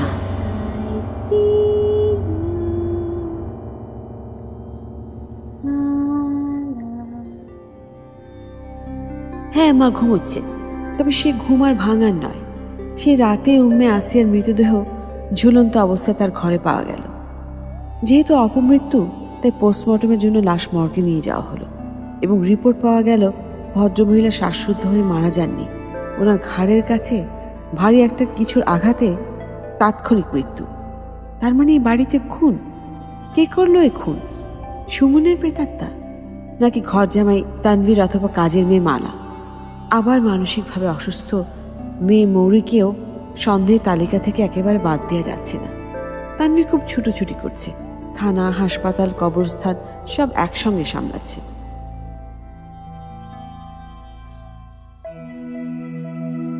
তোমার ডাক্তার, I mean psychiatrist Faria madam আমাকে আজ ফোন দিয়েছিলেন। কেন? উনি হঠাৎ তোমাকে ফোন দিলেন কেন? থানা থেকে ওনার সঙ্গে নাকি যোগাযোগ করা হয়েছিল। তোমার ব্যাপারে, তোমার অসুস্থতার ব্যাপারে ইনভেস্টিগেট করছে তাই বলল। তাছাড়াও উনি উম্মে আসিয়া মানে মায়ের মৃত্যুর খবরটায় দুঃখ প্রকাশ করলেন। থানার বিষয়টা সুরাহা হয়নি এখনো? হয়ে যাবে, একটু সময়ের ব্যাপার। তাছাড়া জানো তো, সমাজে মন্দ লোকের অভাব নেই। সব দিক গুছিয়ে তোমার দিকেই সবাই খুনের তীরটা তাক করে বসে আছে। আশ্চর্য! যে বাড়িতে একজন ঘর জামাই আছে, তারপরও সেখানে আমার দিকে খুনের তীরটা এত পাকাপোক্তভাবে তাক করে কিভাবে? আমার তো মনে হয় তুমি এর সঙ্গে জড়িত। তোমার অসুস্থতা আসলে কোনোদিনই ঠিক হবার নয়। যাকগে, আমি কেন তোমার মাকে খুন করব? মোটিভ কি? প্রাচীন মোটিভ, আমার মায়ের, বাবার এবং আমার সম্পত্তি। আমার সম্পর্কে তুমি অনেক কিছুই জানো না। তোমার কোনো ধারণাই নেই টাকা পয়সা অর্থ সম্পদ আমার নিজের যা আছে তার হিসেব করলে তোমার অর্থ সম্পদই বোধহয় কম বই বেশি হবে না। তুমি বরং আবার চিকিৎসাটা নাও। তার দরকার নেই। আমি শারীরিক এবং মানসিকভাবে সুস্থ একজন মানুষ। তাহলে আবার বরং চাকরিতে জয়েন করো। সারাদিন বাসায় বসে না থেকে হসপিটালে এত লোকজনের মধ্যে থাকলে ভালো লাগবে মনে হয়। আমাকে নিয়ে তোমার না ভাবলেও চলবে। মালা কাজ ছেড়ে চলে যেতে চাইছে, শুনেছো? কেন? হঠাৎ এমন সন্দেহজনক সিদ্ধান্ত তুমি জানো কিছু? ওর ধারণা এ বাড়িতে খারাপ একটা প্রেতাত্মা সাদা অ্যাপ্রন পরে ঘুরে বেড়ায়। মাকে মেরে ফেলেছে, এরপর ওকে মারবে এবং আমাকেও। মায়ের ঘরে নাকি মাকে বসেও থাকতে দেখেছে। অপমৃত্যুর প্রেতাত্মা বাড়িতেই বাস করছে, এমনটাই ওর ধারণা। ও সত্যি সত্যি প্রেতাত্মা দেখেছে নাকি বানিয়ে বলছে? সেটা আমি কিভাবে বলবো, আমি জানি না। তুমি কি ভয় পাচ্ছ? না। তুমি কখনো অশরীরী প্রেতাত্মা এসব দেখেছো আমাদের এই বাড়িতে? শোনো, ওসব আমি একদম বিশ্বাস করি না। পৃথিবীতে যা কিছু ধোঁয়াটে ঘটনা, তার পেছনেও কোনো না কোনো মানুষ আড়ালে থাকে। তুমি কি বিশ্বাস করো আমি আমার মাকে মেরে ফেলেছি? না, কখনো না। কারণ তুমি তোমার মাকে ভীষণ ভালোবাসো। মাকে খুশি করতে তুমি সব কিছু করতে পারতে। কাজেই আমি অন্তত জানি অন্য কিছু এর পেছনে। আমি যদি বলি সে রাতে তুমি গেস্ট রুমে ছিলে এবং তোমার হাতে সে সুযোগ ছিল? তুমি আবারও অসুস্থদের মতো কথা বলছো। হারিয়া ম্যাডামের সঙ্গে খুব দ্রুত যোগাযোগ করো প্লিজ। ও, মালাকে আমি বলেছি পুলিশি ঝামেলা শেষ হলে তারপর যেন ও এই বাড়ি থেকে চলে যায়। ঠিক আছে, একে একে সবাই আমাকে ছেড়ে যাবে একদিন। পুলিশি ঝামেলা শেষ হলো, কিন্তু অশরীরী ঝামেলা শেষ হবে কবে? তবে কি মৌরি আবারও অসুস্থ হয়ে পড়ে থাকবে, নাকি নতুন কোনো আকস্মিক ঘটনার জন্য অপেক্ষা করবে? ইদানিং কিছুই আর ভালো লাগে না মৌরির। আগে তবু তানভীরের সঙ্গে ঝগড়া করতো, চিৎকার করতো, এখন এসবেও আনন্দ নেই। ভয়ঙ্কর কোনো ডিপ্রেশনে নিজেকে একদম একা করে ফেললো মৌরি। নিজে ঘর থেকে বেরোয় না, কোনো আবেগ নেই, অনুভূতি নেই, যেন মৃত কোনো মানুষ এ বাড়ির এক কোণে পড়ে আছে।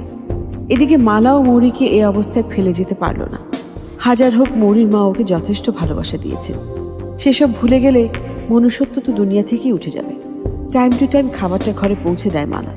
মৌরি কখনো খায়, কখনো খাবার ফেরত দেয়। তবে প্রায় রাতেই চিৎকার করে কার সঙ্গে যেন কথা বলে, ফিসফিস করে কথা বলে। তানভীরের খুব খুব গভীর, তাই জানে না, কিন্তু মালা সারা রাত ভয়ে তটস্থ হয়ে থাকে, কান খাড়া করে শুনে। সাদা অ্যাপ্রন পরা সেই প্রেতাত্মার হাঁটার শব্দ, কবে যে এই বাড়ির সব কিছু স্বাভাবিক হবে সে আশায় দিন কাটে মালার। মনের প্রাণে চায় মৌরি আর তানভীরের মিলমিশ হয়ে যায়, তাহলে কোনো অশুভ শক্তি আর এদের ক্ষতি করতে পারবে না। সত্যি কি তাই? কেউ কি চাইছে মৌরি আর তানভীরের মধ্যে ভালোবাসা জমুক? নইলে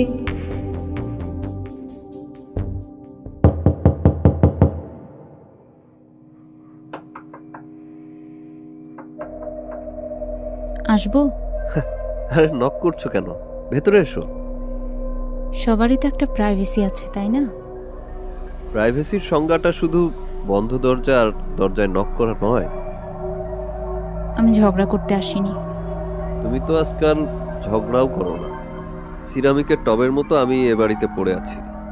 সত্যি, মানুষ যা চায় তা হয়তো পায় না। যাকগে, কি বলবে বলো। তুমি আর গেস্ট রুমে ঘুমিও না প্লিজ, রুমে চলো। বাপরে, হঠাৎ এই প্রমোশন? আমার খুব ভয় লাগে। ভয়টা তো তোমার অনেক দিনের সঙ্গী। এ অজুহাতটা আমার ঠিক ভালো লাগেনি। তাছাড়া সত্যি বলতে আমি আলোতে ঘুমাতে পারি না। এখানেই ঠিক আছি আমি। সেদিনের জন্য আমি sorry, please forgive me, please. আমিও সব মনে পুষে রাখি না। মনকে আমি সবসময় ফাঁকা রাখি, যাতে মানুষের দেয়া দুঃখ কষ্ট অপমানে আমার মনের জায়গাটা নষ্ট না হয়। মনটা শুধু ভালোবাসা জমানোর ঘর, আমি এটাই বিশ্বাস করি। তুমি মানুষটা আসলেই খুব ভালো, মা ঠিকই বলতেন। হঠাৎ তোমার এত বদল আমি মেনে নিতে পারবো না। একটু রয়ে শুয়ে। চলো, তুমি আজ থেকে আর গেস্ট রুমে থাকবে না। না মানে না, বলেছি তো এখানেই ঠিক আছি আমি। এই যে বললে ক্ষমা করে দিয়েছো, ক্ষমার সঙ্গে নিজের সম্মানের কোনো সম্পর্ক নেই বলছো? প্লিজ। হঠাৎ মৌরির এই পরিবর্তন তানভীর মেনে নিতে পারছিল না ঠিকই, কিন্তু তারপরে মৌরির মায়ের কথা ভেবে মৌরির দিকে তাকিয়ে খুব মায়া হলো। থাক না, জীবন তো একটাই, জীবনের ছোট ছোট সুখের খুচরো পয়সাগুলো না ভেঙে জমিয়ে রাখলেই বরং লাভ। ভালোবাসার সুদ আসল বলে কিচ্ছু নেই, ভালোবাসা আসলে ভালোবাসাই। মৌরি আর তানভীরের সুরকাটা সংসারে দু একটা মিহি সুরের তার ওদের হৃদয়ে ঝংকার তুলল বোধহয়, কিন্তু সেই ঝংকারে আরো বেশি ছিন্ন ভিন্ন বেসুরের চিৎকার আহাজারি করবে না তো?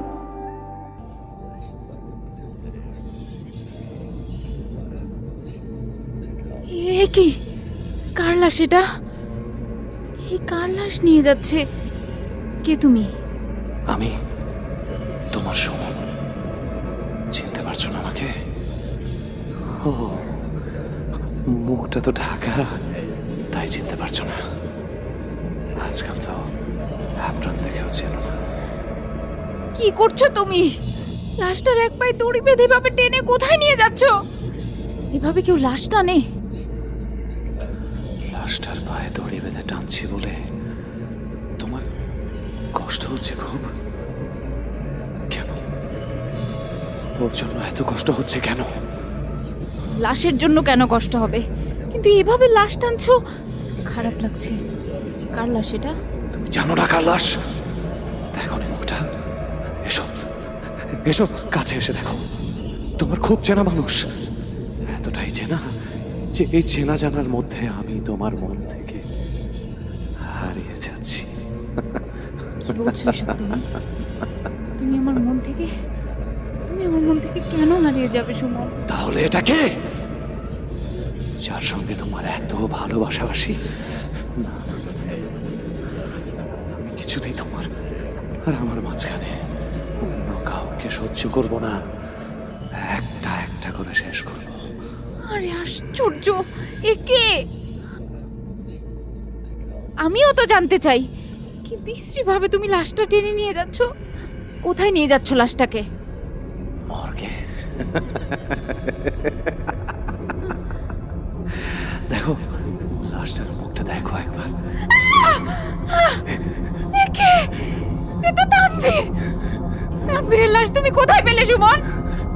শুধু শুধু তানভীর কেন, পৃথিবীর কেউ আমাদের মাঝখানে থাকবে না।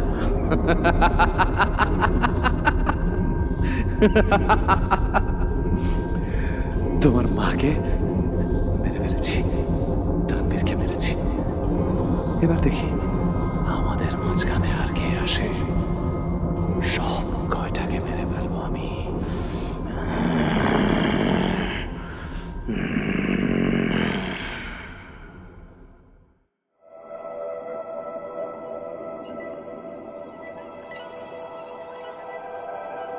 মা,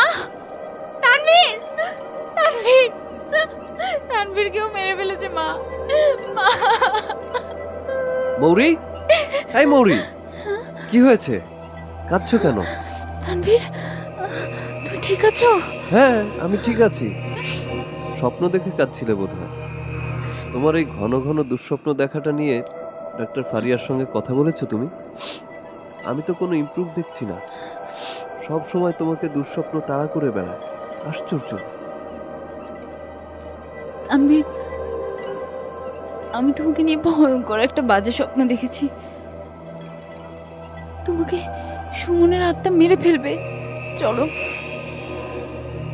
এতই শব্দ, মানে লিমিটলেস। চলো আমরা অনেক দূরে কোথাও চলে যাই, যেখানে আমি সুমনকে আর স্বপ্নে দেখবো না। তুমি সুমনকে যতটা ভালোবাসতে, তার চেয়ে সুমন তোমাকে বেশি ভালোবাসতো, তাই ও তোমাকে ছেড়ে যেতে পারেনি। তুমি বারবার ওকে স্বপ্নে দেখতে পাও। প্লিজ, তোমার এসব ভালো মানসিকতা এখন রাখো। সুমনের প্রেতাত্মায় মাকে খুন করেছে আমি জানি। আচ্ছা ঠিক আছে, এখন শান্ত হও। তুমি রাতের ঔষধ খেয়েছিলে তো? সকালেই ফারিয়া ম্যাডামের কাছে যাব আমরা। ওইসব ডাক্তার কবিরাজ ওষুধে কিচ্ছু হবে না। আমি কোনোদিন কাউকে ভালোবাসতে পারবো না তানভীর। সুমন আমাকে মেরে ফেলবে, আমার আশেপাশে সবাইকে মেরে ফেলবে। চলো চলো না, আমরা অন্য কোথাও চলে যাই। প্রেতাত্মার ভয়? তাই কখনো হয়? যদি সত্যি সত্যি প্রেতাত্মা থাকতো তবে আমিও দেখতাম। তুমি একা কেন দেখবে? তুমি কি আমার কথা বিশ্বাস করছো না? অবশ্যই করছি। তোমার ছোট্ট একটা মানসিক সমস্যা হচ্ছে, তাই তুমি এসব দুঃস্বপ্ন বারবার দেখো। ঠিক হয়ে যাবে, সব ঠিক হয়ে যাবে। লাইটটা জ্বেলে দেবো? না, দরকার নেই, ল্যাম্পশেড তো জ্বলছেই। এক গ্লাস পানি দাও তো। মৌরি, একটা কথা বলবো? বলো। আমাকে নিয়ে তোমার ভয়, দুশ্চিন্তা এসব দেখে সত্যি আমার খুব ভালো লাগছে। আমার খুব ভয় লাগে তানভীর, সারাক্ষণ লাগে। সব ঠিক হয়ে যাবে, আমি আছি তোমার পাশে। এক সুমন আমার জীবনটা দুর্বিষহ করে তুলেছে। এবার কিন্তু আর ভালো লাগছে না। মধ্যরাতে স্ত্রীর মুখে অন্য পুরুষের নাম খুব একটা আরামদায়ক নয় স্বামীর কানের জন্য অন্তত। সরি। তোমার মা বলতেন তুমি নাকি ছোটবেলায় খুব জেদি ছিলে, কিন্তু যে কোনো বিষয় বুঝিয়ে বললে কোনোদিন আর সেটা নিয়ে বায়না করতে না। মা আমার সম্পর্কে তোমাকে আর কি কি বলেছে বলো তো? অনেক কিছু। সব কথার সারমর্ম হলো মৌরির মতো মেয়ে আর একটা এই পৃথিবীতে খুঁজে পাবে না। সব মায়েদের কাছে সন্তানের সার্টিফিকেট এরকম, মানে একই রকম। কিন্তু আমি তো তোমার সঙ্গে কখনো জেদ করি না তানভীর। তাই? জানতাম না তো। প্রমাণ দেখাও। একটা লাইট অফ অন নিয়েই যে জেদ দেখলাম, তারপর আর অন্য কিছু নাই বা বললাম। হইছে।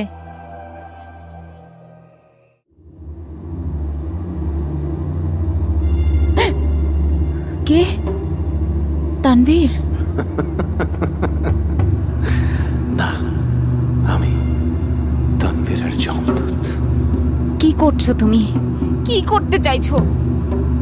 না না, আমার কাছে আসবে না। আমি তো আজ কিচ্ছু করবো না, করবি তুই। তুই নিজের হাতে তানভীরকে মারবি, আমি ওই দৃশ্য দেখব। সুমন প্লিজ, তুমি চলে যাও। আমার জীবনে তোমার কোনো ছায়া আমি চাই না। তাই না? কিন্তু আমি যে তোর ছায়া ছাড়া শূন্য, ব্যর্থ, তার কি হবে? আমি তানভীরকে ভালোবাসি, সত্যি ভালোবাসি। ও ভালো মানুষ, ওর কোনো দোষ নেই। আমার জন্য তুমি ওকে মেরো না। ও তোকে ভালোবাসে, এটাই ওর সবচেয়ে বড় দোষ। আমি ছাড়া তোকে আর কেউ ভালোবাসতে পারবে না, কোনোদিনও না। কি করছো তুমি? এই দড়ি তুমি কোথায় পেলে? বললাম তো, আমি কিছুই করবো না, তুমি করবে। আমার পায়ে পড়ি, তুমি তানভীরকে মেরো না। তুমি আমাকে মেরে ফেলো, আমাকে মেরে ফেলো। এ কি প্রেম দেখছি আমি, এত এত ভালোবাসা ওর জন্য। তাহলে তো ওকে এক সেকেন্ডও বাঁচিয়ে রাখবো না।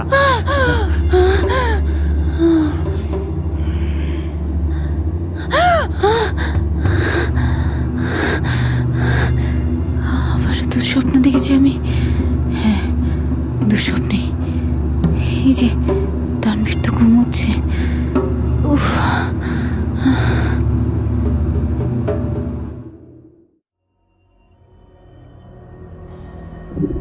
আমি শুধু তোর দুঃস্বপ্নই না, চাইলে যখন তখন আসতে পারি।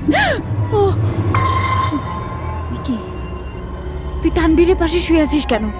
কারণ গলা টিপে ওকে মারবো, তারপরে এই দড়িটা ওর পায়ে বেঁধে ওই লাশটা টেনে তোর মায়ের ঘরে মৌরি, কি করছো তুমি? আরে গলা চেপে ধরেছো কেন? মরে যাবো তো আমি। দেখ, তানভীর আমাকে না, তোকে দেখছি। খুব কষ্ট হচ্ছে আমার মৌরি, আমাকে ছেড়ে দাও। কি হলো আমার? আমি কি করছি এসব? তানভীর বিশ্বাস করো, আমি তোমাকে মারতে চাইনি। ওই শয়তান সুমনের প্রেতাত্মা আমাকে দিয়ে এসব করাচ্ছে। মৌরি, মৌরি, না না, তুমি একজন উন্মাদ, ভয়ঙ্কর উন্মাদ, মানসিক বিকারগ্রস্ত মহিলা। মারা যাবো তো।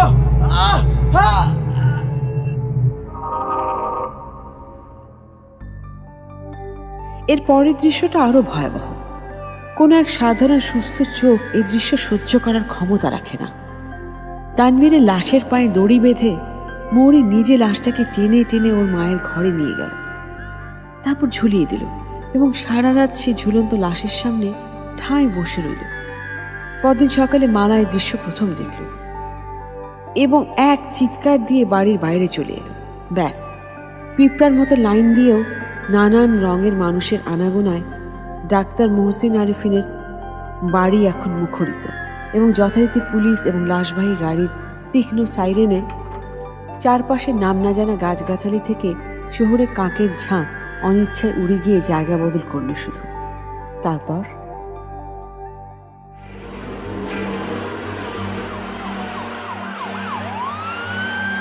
আরে আরে, কি করছেন আপনি? কে আপনি বলেন তো? তানভীরকে কোথায় নিয়ে যাচ্ছেন? আচ্ছা, কথা বলে না কেন কেউ? মালা, এই মালা, এদিকে আয় তো। এটা না কোথায় যে হাওয়া হয়ে যায়। আমার বাসায় এত লোকজন কেন? আঙ্কেলকে দেখছি। আঙ্কেল, আঙ্কেল কি হয়েছে? বাইরে এত পুলিশ কেন? আমাকে কেউ কিছু বলছে না কেন? কেউ কি আমার কথা শুনতে পাচ্ছে না? এই যে ভাই শোনেন।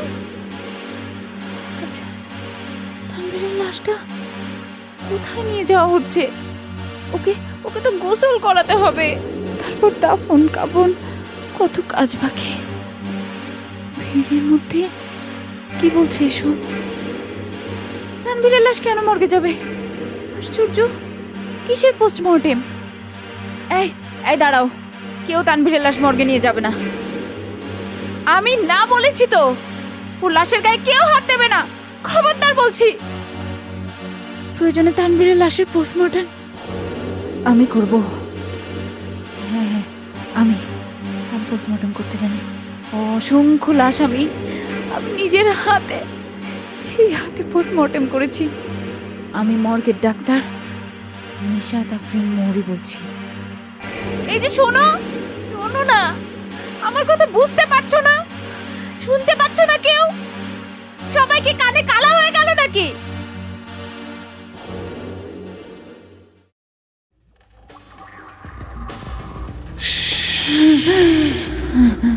মরি, তুই এত চিৎকার করছিস কেন? দেখছিস না বাড়ি ভর্তি কত লোকজন? আচ্ছা, ওরা কেউ আমার কথার উত্তর দিচ্ছে না কেন? কেন বলো তো? আর তানভীরের লাশ মর্গে নিয়ে গেল কেন? শুধু তানভীর নয় তো, তোর লাশও মর্গে নেওয়া হবে। দেখ, ওইদিকে তাকিয়ে দেখ। এই তো আমার লাশ। আমি মৃত। হ্যাঁ, তুইও অপমৃত্যুতে জীবন দিয়েছিস। আরে, তোর জন্য খুব মায়া হচ্ছে। আমার এই ভয়ঙ্কর মৃত্যুর জন্য তুই দায়ী। আমি নই, তোর ভালোবাসা দেয়।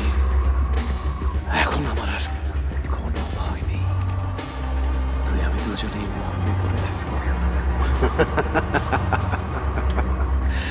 দেখেছিস তো, তানভীরকে ভালোবেসে তুই জীবন দিয়ে দিলি, আর আমি তোকে ভালোবেসে তানভীরের জীবন নিয়ে নিলাম। আমরা দুজনেই সমান অপরাধী। এই এই, আমার লাশ কোথায় নিয়ে যাচ্ছ তোমরা? শোনো, আমি আমার লাশ মর্গে নিতে দেব না। কোথায় নিয়ে যাচ্ছ তোমরা আমাকে? অপমৃত্যুর লাশকে মর্গে রাখতে হয়, তুই জানিস না?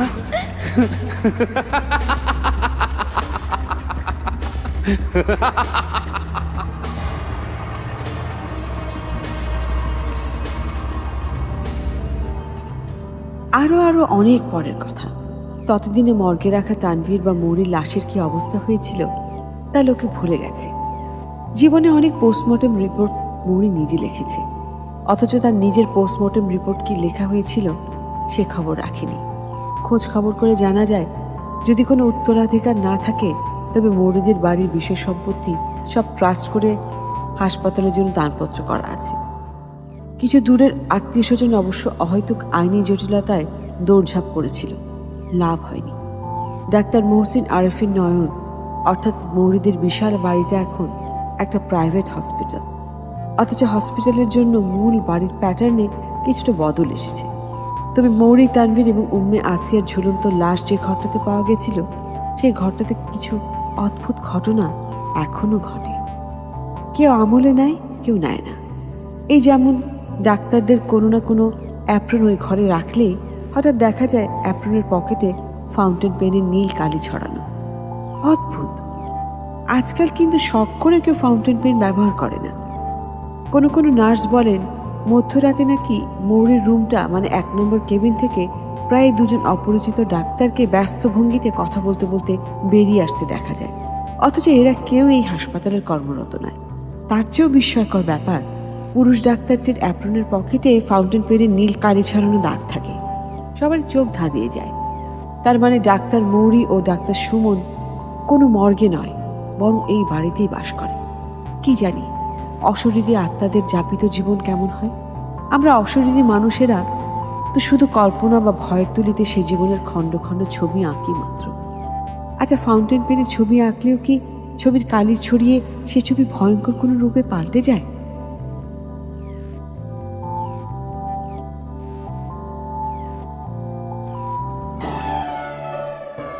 তিন নম্বর কেবিনের পেশেন্ট এক্ষুনি মারা যাবে। ওকে আমাদের নিজস্ব মর্গে নিয়ে আসতে হবে।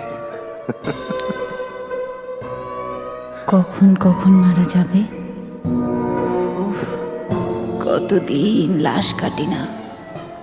লাশের পচা রক্তে আমার হাতের গ্লাভস কতদিন লাল হতে দেখি না। ওই লাশের পায়ে দড়ি বেঁধে নিয়ে আয় এখনই, নিয়ে আয়। আমার আর তর্স হয়েছে না।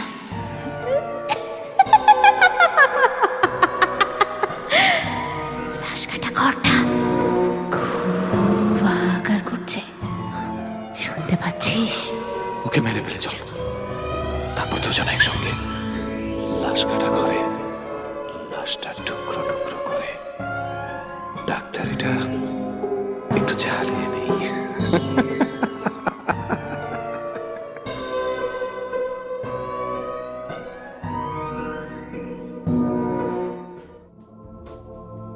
খুব গোপনে পৃথিবীর সব চোখ ফাঁকি দিয়ে তবে কি মৌরিয়া সুমনের প্রেতাত্মা এখনো লাশ কাটা ঘরে লাশ কেটেই চলেছে?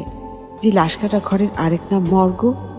কিন্তু মর্গ বা লাশ কাটা ঘর যাই বলি না কেন, ওই ঘরে পড়ে থাকা নির্জীব মানুষের মুখগুলোতে যে ভয়ানক বেদনার কষ্টের নীল রং ছড়ানো, তার বেদনা বুঝে আমাদের কাছে ফাউন্টেন পেনে নীলকালি ছড়ানোর মতোই অস্বস্তিকর বা ভয়ের।